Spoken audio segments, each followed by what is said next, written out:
8 दिवस किनारपट्टीत देख टाकून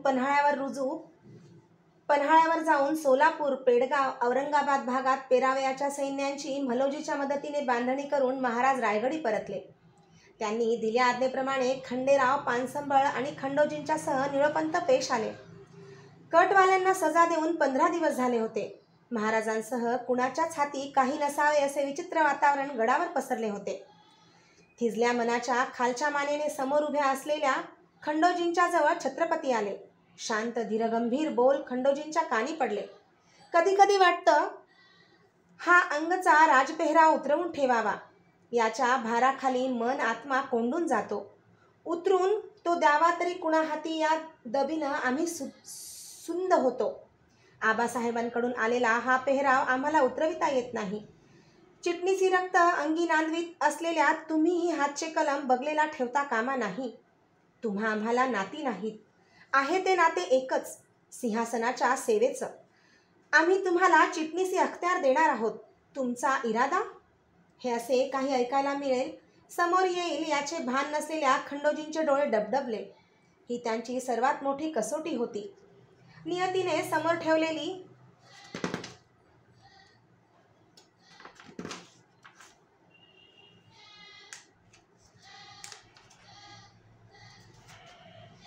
इमान देण्याची.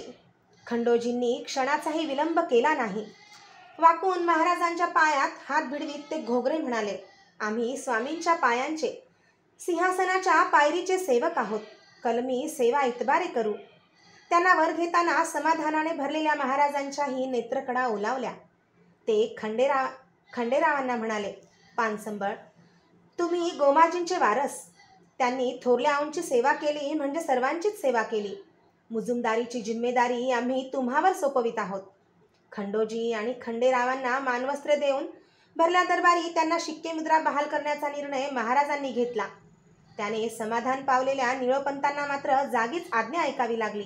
पंत, जिंजीला हरजींना तातडीचा हुकूम द्या त्या श्यामजी नाईक पुंड्याला दस्त करण्याचा. निळोपंत मन लावून सर्वांसह निघून गेले. मान लववून सर्वांसह निघून गेले. बाहेर दाटल्या अश्विनी आभाळासारखे महाराजांचे मन वेढून आले. केवढं कठोर हे राजव्रत, ज्याचं पालन करताना खुल्या ओठी कोणालाही मनातळची खळबळ सांगता येऊ नये. कसल्या यातना झाल्या असतील अण्णाजी बाळाजींना हत्तीपायी चितचुराडा होताना. बघवल्या असत्या त्या उघड्या डोळीसमोर. खरंच का फरमावू शकलो नाही कुठली सजा आम्ही मासाहेबांना. आम्ही कठोर, दुबळे, किंकर्तव्य की सर्वांपासून अलिप्त. किती माग घ्यावा या अलिप्तपणाचा ठाव लागत नाही. कोणालाही तो बोलून दाखवता येत नाही. आमच्यातले छत्रपती त्या अलिप्तपणातच अहोरात्र वास करतात. आमच्या साऱ्या शक्ती राबवून घेतात. त्यांच्या मागून फरफटत जाते ते आमच्यातले माणसाचे मन. आम्ही असतो बाळाजी अण्णाजींच्या जागी तर. माणसाने छत्रपतींना सवाल केला. संभाजी राजातला माणूस आणि छत्रपती यांचे द्वंद्व काही काळ तसेच चालू राहिले.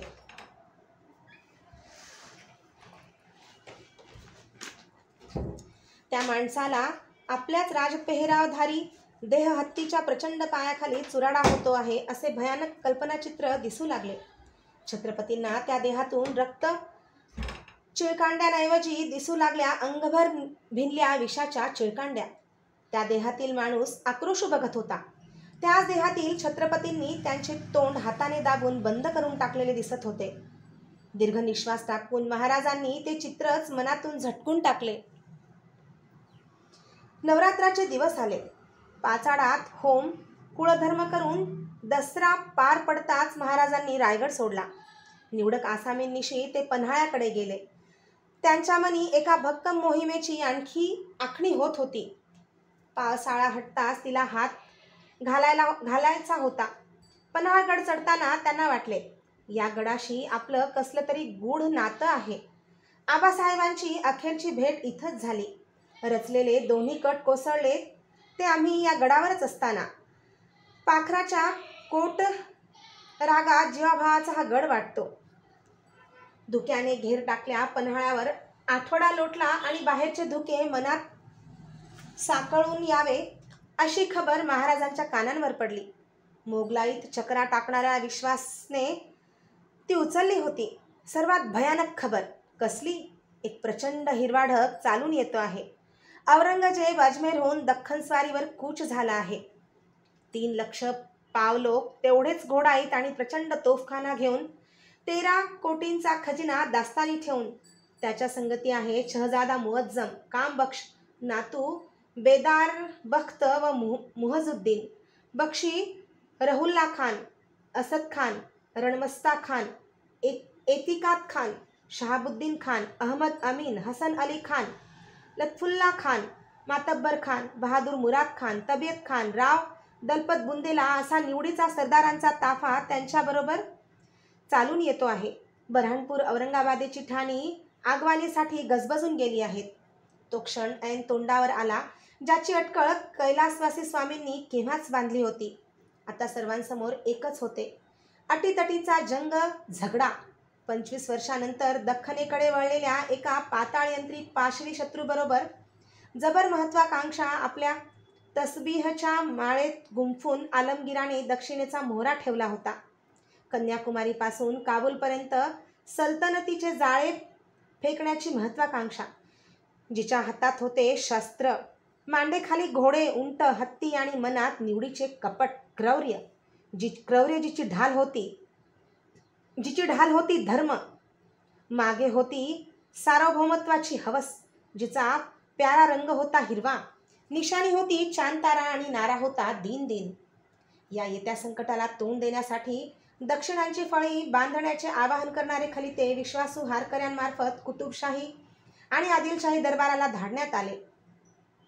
पन्हाळ्यास बांधाबांध करून गड सोडावा या विचारात आलेल्या महाराजांच्या कानांवर आश्विन वद्य द्वादशीला मन थिजवून टाकणारी दुसरी वार्ता येऊन आदळली. येसूबाईंनी पाठवलेल्या जोत्याजीने पन्हाळगड चढून खालच्या मानेने महाराजांना वृत्तांत दिला. थोरल्या महालाच्या मासात गेल्या. ईख घोटून त्यांनी स्वतःचा घात करून घेतला.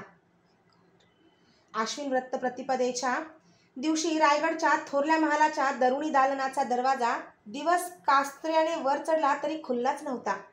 भेदरून गेल्या कुणबींनी दरवाजावर थापा देऊन शेवटी महाराणींचा खाजगी गाभाऱ्यांना बोलावून घेतलं.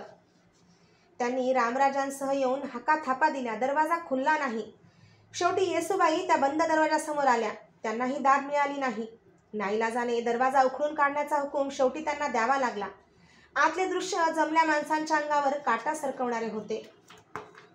एक देखणी मध्यम वयस्क राजस्वामिनी मंचकावर शांत पहुडली होती. तिच्याशी इमान देणारी एक विषकुपी चौरंगीवर तशीच आडवी पडली होती. भोसले कुळीच्या करारी जनान्याचे एक पर्व शांत झाले होते. डोळ्यात आसळे आणि बगलेला रामराजे घेऊन मासाहेबांच्या पायांवर डोके टेकून येसूबाई तिथून बाहेर पडल्या होत्या. कडव्या सोयराबाईंनी मांडले पट हरताच कुणालाही कल्पना येणार नाही असा वेगळा पट मांडून स्वतःलाच सजा घेतली होती. शरणागत नव्हे. पुतळाबाई बाहेरून जळत अंतर्धान पावल्या होत्या. सोयराबाई आतून जळत. सुन्न झालेल्या महाराजांच्या डोळ्यातून दाढीवर उतरणारे अश्रू म्हणत होते, तुम्ही स्वतःशी सुद्धा कुणाला अंदाज न येणारा बनावच केलात. आबासाहेब समजू शकले नाहीत तुम्हाला, तिथं आम्ही काय समजावं. ही असली सजा घेऊन तुम्ही कधीही न मिटणारा वळ उठविला आहे आमच्या काळजावर.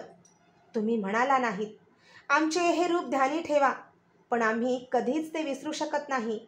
जसे सती गेल्या मासाहेबांच्या पोटी आम्ही उपजतो तर बरे होते, तसेच तुमच्या पोटी उपजतो तर केवढे सवाल मिटते. तुमचे, आमचे, आबासाहेबांचे, सर्वांचेच.